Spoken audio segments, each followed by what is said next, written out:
Here is a number, $600,000. That is the conservative estimate of how much the average person loses over their career by not having one specific conversation, not through bad investments, not through overspending, by staying quiet when a job offer landed and saying, "That works for me," without pushing back once. One conversation, one skipped question. $600,000 compounded forward through every raise, every bonus, every future offer that anchors off the number you were too nervous to challenge. If you are 22 to 35 and you have ever accepted a salary offer without negotiating, that number is about you. This episode is what you needed to hear before it happened again. The decision worth $500,000. Linda Babcock and Sarah Laschever at Carnegie Mellon University spent years studying salary negotiation, and they found something that should stop you cold. A 22-year-old who negotiates her very first salary offer and gets just $5,000 more than the initial number on the table could receive more than $600,000 in additional earnings over a 40-year career. Not because she was lucky, not because she chose a fast-growing industry, because she asked one question, landed a slightly better starting point, and then every raise, every bonus, and every future offer compounded off that higher base for 4 decades. Think about what that means in your own life right now. Every salary you have accepted is the foundation everything else gets calculated from. Your employer gives you a 3% annual raise. On what number? The one you accepted. Your next employer asks what you were making before.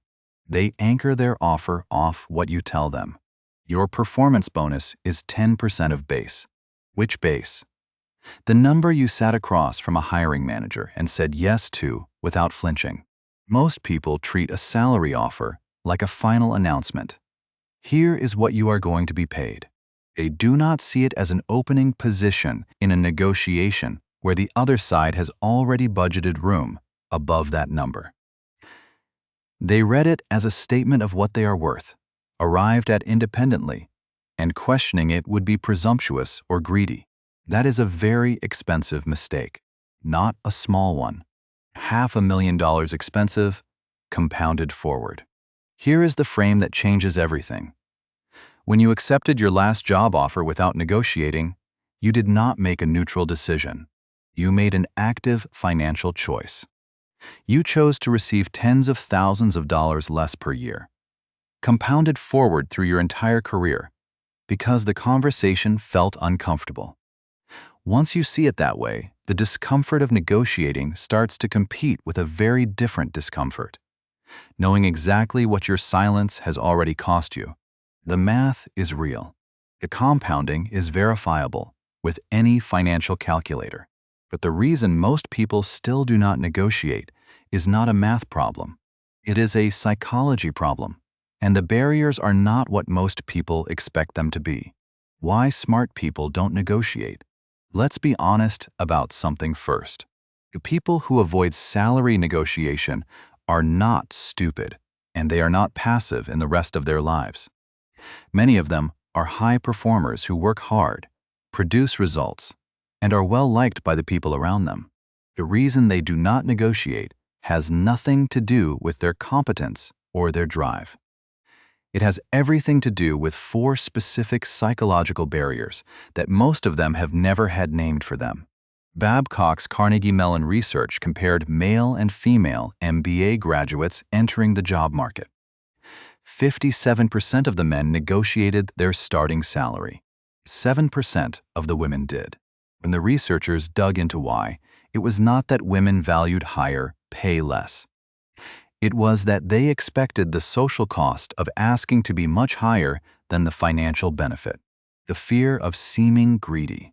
The fear of damaging the relationship before it had really begun. The fear of rejection, not as a data point, but as a verdict. The researchers called this a miscalibration, not a fixed personality trait. And critically, that same miscalibration shows up across genders for anyone who has never been taught to negotiate. Here are the 4 barriers. The first is fear of rejection. The anticipation that a no means the employer is judging you, deciding you asked for more than you are worth. That interpretation is almost always wrong. A no in salary negotiation is information, not a verdict. The second is fear of seeming greedy. The belief that caring about money signals that you value the paycheck over the work itself. Almost no one on the hiring side actually thinks this, but many candidates believe it deeply. The third is fear of damaging the relationship. The assumption that asking for more creates an adversarial tone in something that was cooperative. The research does not support this. The fourth is the myth that good work speaks for itself.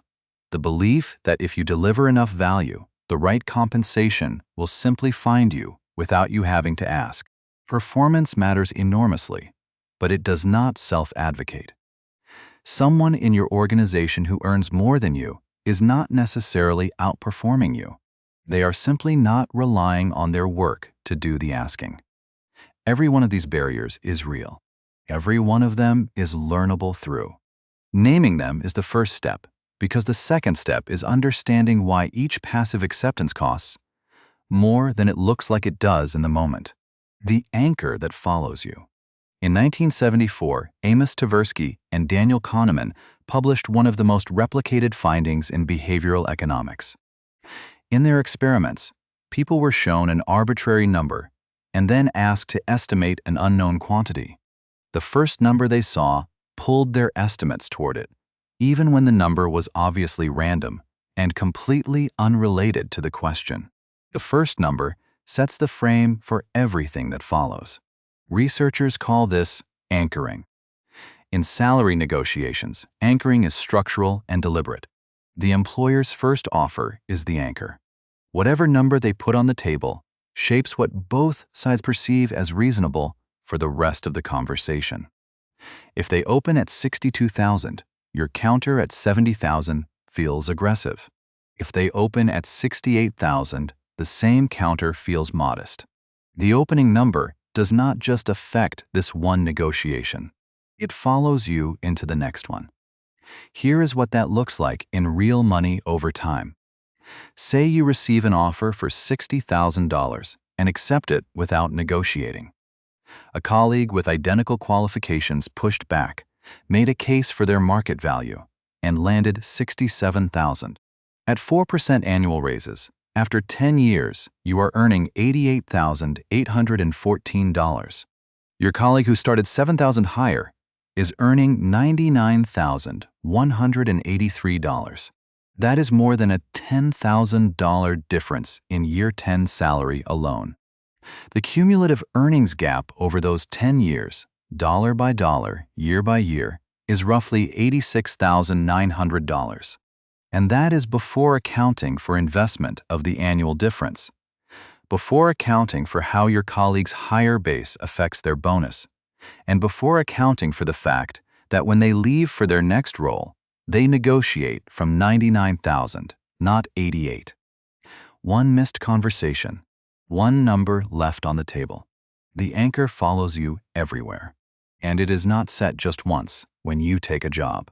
It is refreshed every time you accept a raise passively too. Your employer offers 3%, and you say nothing. The anchor resets lower again. Every passive acceptance compounds. The good news is that anchoring works in both directions, and understanding that is what changes how you walk into every salary conversation.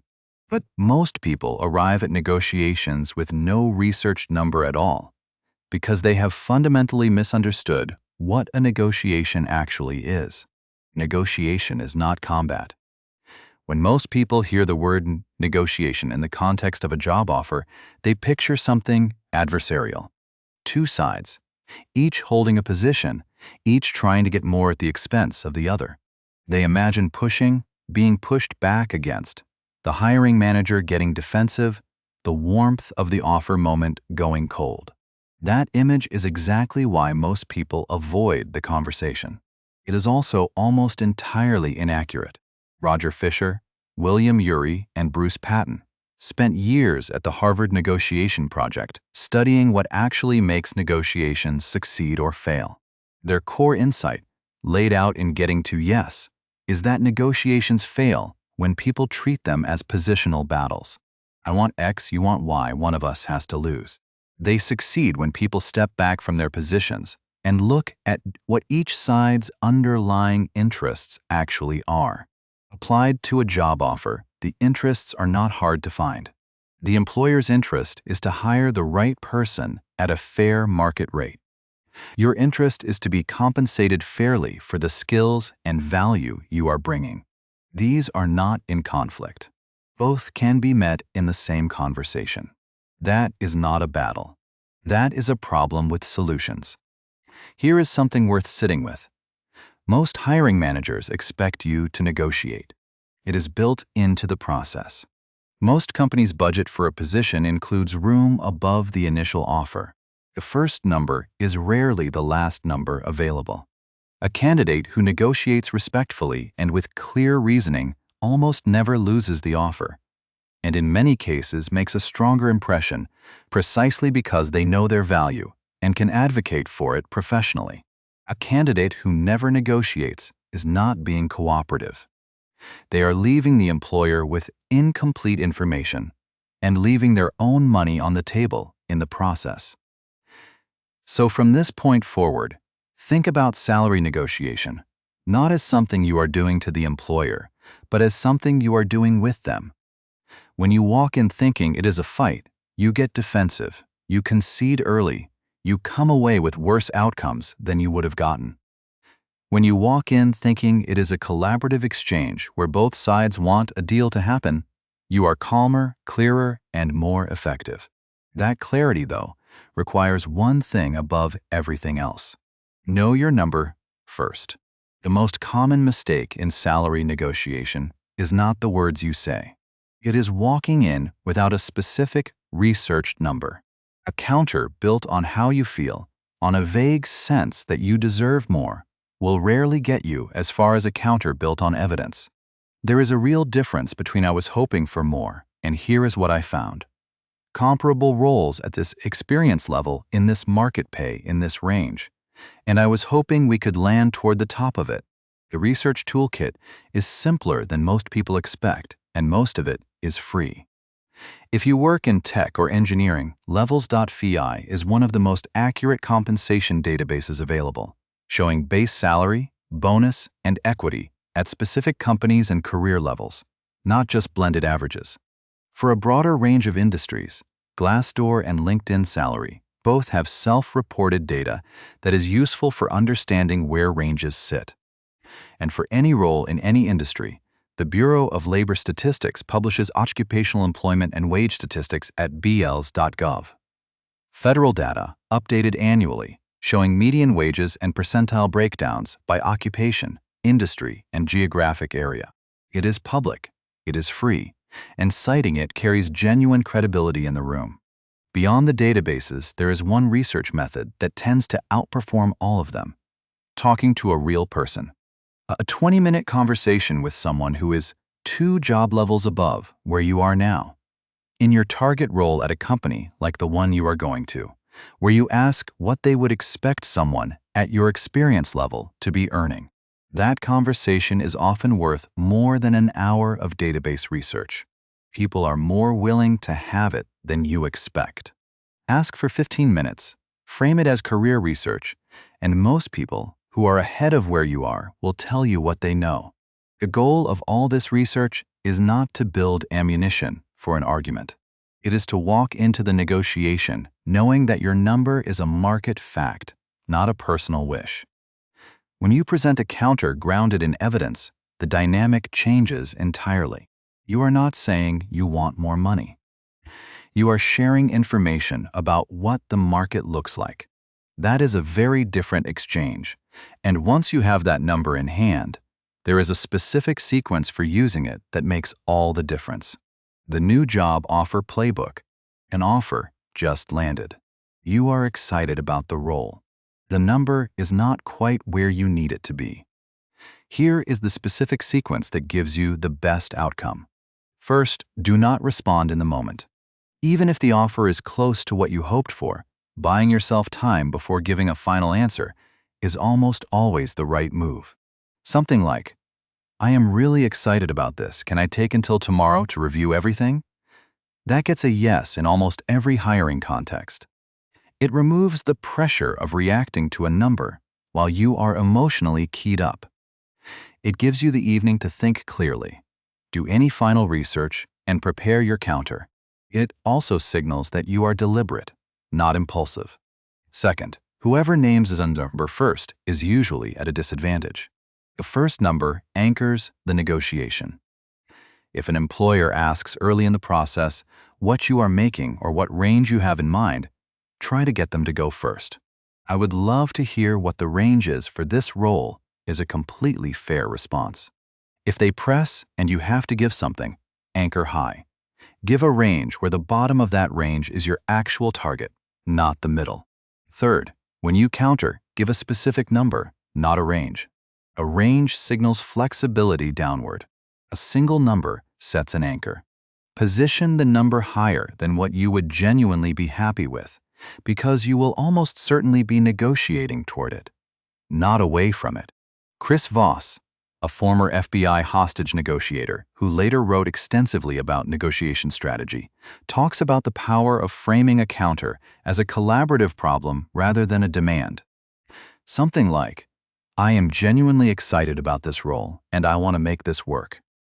Based on what I found for comparable positions at this experience level in this market, I was hoping we could land somewhere for closer to 73,000.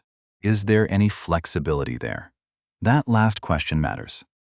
Is there any flexibility? There is a very different invitation than "can you do better?" The first asks them to solve a problem with you. The second sounds like a challenge.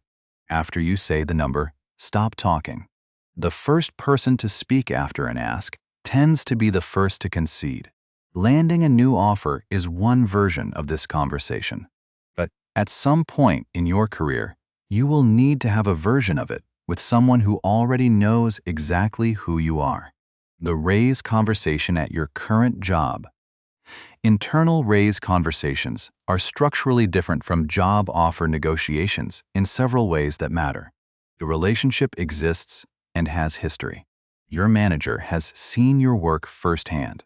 The compensation budget runs on a cycle with real deadlines.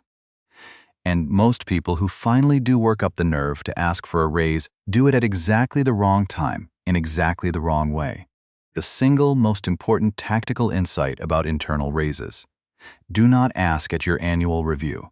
By the time that review arrives, the budget allocation has typically already been decided. Compensation decisions at most companies are made weeks or months before the review cycle opens.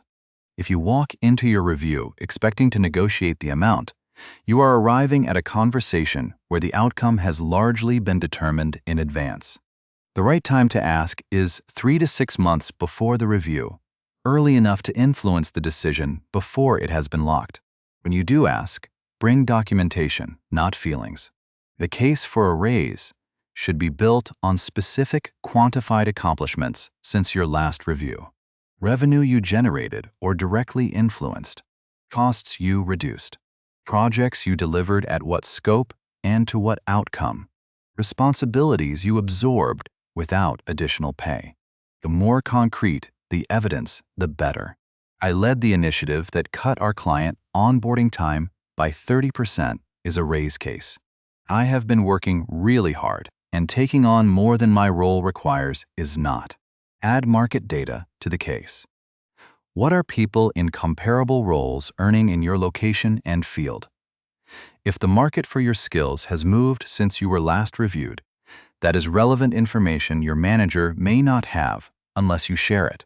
The structure of the conversation: open with appreciation and forward commitment. Then walk through your accomplishment evidence. Then mention the market context. Then state your number clearly. Then stop talking.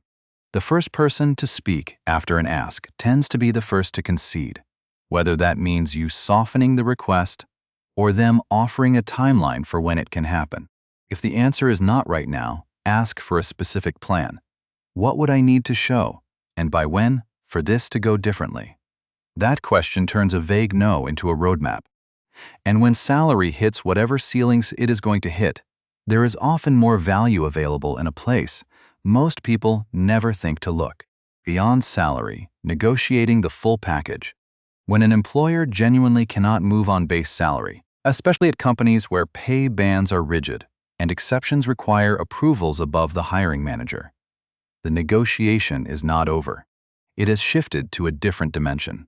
That dimension often holds more accessible value than the base salary conversation did. A signing bonus is frequently easier to approve than an equivalent base salary increase. A $10,000 signing bonus is a one-time budget line item. A $5,000 base salary increase is a permanent change to the payroll budget that compounds every year, affects the bonus calculation every year, and sets a precedent for what the next hire at that level earns.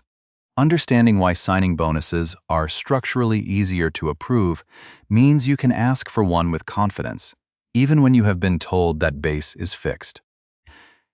Equity is another dimension, particularly at startups and growth stage companies where the upside is real. The difference between 0.05% and 0.1% equity at a company that reaches a $100 million outcome is $50,000. Many candidates never negotiate equity because they assume the number on the offer letter reflects a fixed pool. It frequently does not. The same logic applies to vesting schedules and cliff periods, which have real financial implications and can sometimes be adjusted. Beyond the financial components, additional paid time off is negotiable, particularly for candidates with experience to offer. Remote and flexible working arrangements, not just whether they exist but the specific terms of how they work. A professional development budget. A performance review at 6 months instead of 12, creating an earlier opportunity to revisit compensation once you have proven yourself in the role. The practical follow-up when base is stuck. I understand there is a ceiling on base right now, and I appreciate you being straight with me about that. Is there any flexibility on the signing bonus, equity, time off, or the timeline for an early performance review? Most candidates never ask this. They hear that base salary is fixed and treat the negotiation as finished. It is not. And when even that conversation ends in a clear no, understanding what that no actually means changes what you do next entirely. When they say no, a no in salary negotiation does not always mean the same thing. Most people treat it as though it does, accept it as final, and retreat.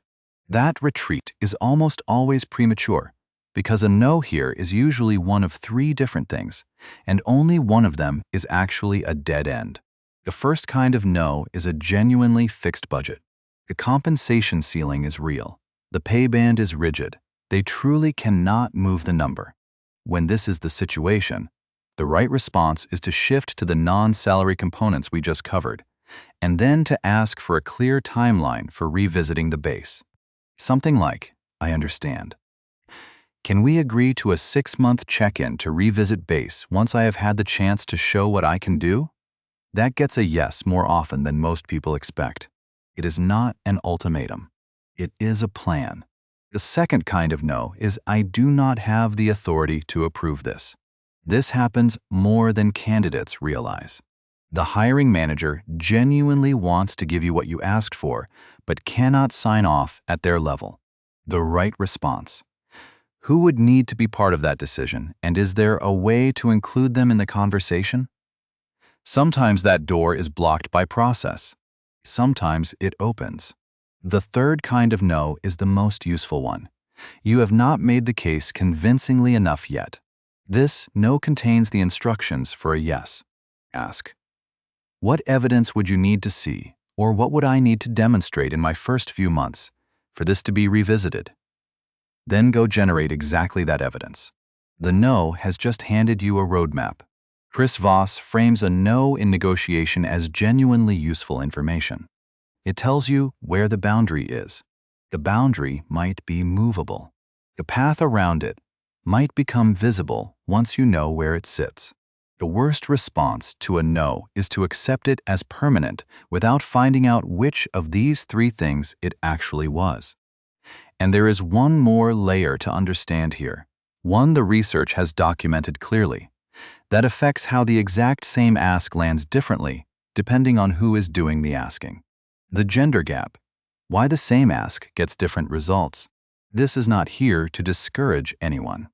It is here because the research is real, because pretending it does not exist would be a disservice to anyone it affects, and because the same research that identifies the asymmetry also tells us what actually reduces it.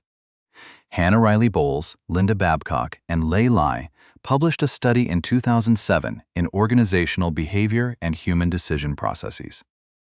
They ran experiments in which men and women initiated the exact same salary negotiation, using the same language, making the same ask. Women who negotiated received lower liking scores from evaluators than men who negotiated identically. This held even when the evaluators themselves were women.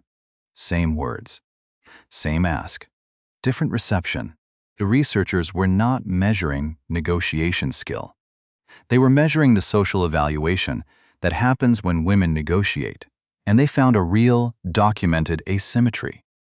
The candidate who understands this asymmetry exists is better positioned than the one who does not, regardless of where they sit in that dynamic. What the same research found about reducing that asymmetry. Women who framed their negotiation in relational terms, who signaled awareness of the relationship and their commitment to the role alongside the ask, received significantly more positive evaluations while still achieving the financial outcome. Something like, I want to be straightforward about this because I genuinely care about this role and this team, and I want to start on the right foundation. That is not backing down from the negotiation. That is strategic framing, using language the research has tested and found to reduce social friction without reducing the financial result. This matters for everyone at the table because it documents something important. How you frame a negotiation affects how it is received, and different people in the same conversation may face different social evaluations for the same behavior. Knowing this is an advantage. The correct response to a documented asymmetry is not to avoid the conversation. It is to walk in with open eyes and use what the evidence actually supports. And the most direct path to that kind of confidence, regardless of where you sit in this dynamic, is to make negotiation feel familiar long before the high-stakes moment arrives. Low-stakes practice. Building the negotiation muscle. Negotiation is a skill, not a personality trait, not a talent some people are wired with, and others simply are not. A skill, which means it can be developed through practice, strengthened with use, and eroded when it goes unused. And like most skills, the best time to build it is when getting it wrong carries no real cost. Most people's actual strategy for salary negotiation is to avoid it entirely until they are sitting across from an employer with a real offer on the table. That means when the moment that matters most finally arrives, they are attempting something for the first time in a context where the stakes are as high as they will ever be. They freeze. They accept the first number. They leave the conversation telling themselves they are just not negotiators. The truth is, they were not negotiators yet, because nobody helped them build the reflex before it counted. The practice exists in everyday life, and it is lower stakes than most people realize. Your phone bill is a negotiation waiting to happen. Call your carrier and ask for a better rate. Most providers have retention offers that are never advertised to customers who do not ask. Plan upgrades, reduced pricing, added services. The worst that happens, you stay on the exact plan you already had. Your gym membership at renewal is a negotiation. Your internet service. Your car insurance when the policy comes up. None of these require confrontation. They require one thing: the willingness to ask if there is anything better available, and then to sit with the pause while the other person considers it, without rushing to fill the silence with a concession. At a slightly higher level, any freelance or consulting work you do is a practice opportunity. When someone asks what you charge, name a number. When they hesitate or push back, let the silence sit instead of immediately offering a discount. That specific reflex, the ability to state a price, feel the resistance, and not rush to concede, is exactly the same reflex you need when a hiring manager reacts to your salary counter. Anders Ericsson spent decades studying expertise across fields and found that what separates experts from novices is not raw talent, but deliberate practice. Specific, intentional repetitions of the targeted skill, with attention to what is happening in each one. You can run deliberate practice reps on negotiation in contexts where the stakes are zero. Build 40 or 50 of those reps before the salary conversation.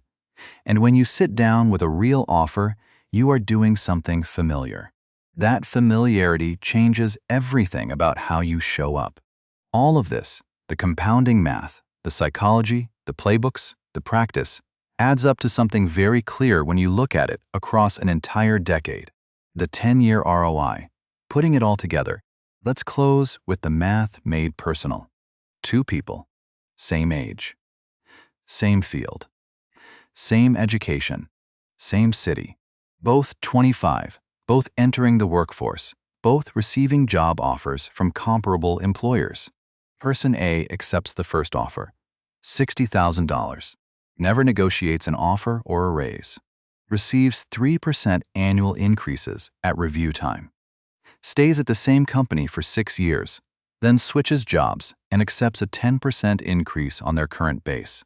Person B negotiates the first offer and lands $67,000, advocates at each review, and receives an average of 4.5% annual increases. Switches companies at year 6 with a 20% increase, negotiating that offer as well. At year 10, Person A is earning roughly $78,000 base. Person B is earning roughly $104,000. Person A's cumulative gross earnings over those 10 years are roughly $691,000. Person B's are roughly $870,000. That is a $179,000 gap in total earnings from the same career, the same industry, the same amount of effort. One behavior applied consistently across a decade. If Person B invests the annual salary difference at 7%, the net worth gap reaches over $250,000 by year 10, not from picking better investments, not from a side hustle, from one repeatable behavior. This is directional math, not a guarantee. Your numbers will differ based on your field, location, the companies you work for, and how each individual negotiation actually lands. But the direction holds. The compounding effect of negotiating consistently versus not negotiating at all over 10 years is not a rounding error. It is a significant portion of your long-term financial picture, and it comes entirely from a learnable skill. Here is the full picture before you go. We started with the number that should anchor everything. One missed salary negotiation, compounded forward, can cost $600,000 over a career. We named the 4 psychological barriers that stop smart, capable people from asking. Fear of rejection, fear of seeming greedy, fear of damaging the relationship, and the myth that performance self-advocates. We traced how the anchor effect means every salary you accept passively becomes the floor for every raise and every future offer that follows. We reframed negotiation as a collaborative exchange, not a confrontation, where both sides want a deal and both can get what they need. We built a research protocol for knowing your number before you walk in. We walked through the specific playbook for a new job offer and the different playbook for the internal raise conversation. We talked about expanding the negotiation to the full compensation package when base salary is stuck. We decoded the 3 different things a no can actually mean and how only one of them is truly final. We addressed the documented asymmetry in how negotiation is received depending on who is doing the asking, and what the research says reduces it. And we made the case for building the negotiation muscle through low-stakes practice before the moment that counts. Here is the one thing you can do tonight. Think about the last job offer you accepted without negotiating. Estimate what the annual difference would have been if you had gotten 10% more. Multiply that by the number of years you have been in that role. That number is not money you lost in some dramatic way. It is money you opted out of through a conversation you chose not to have. That conversation is still available to you. Every offer, every review, every renewal is still ahead. If this gave you something real to act on, stay close. There is more where this came from.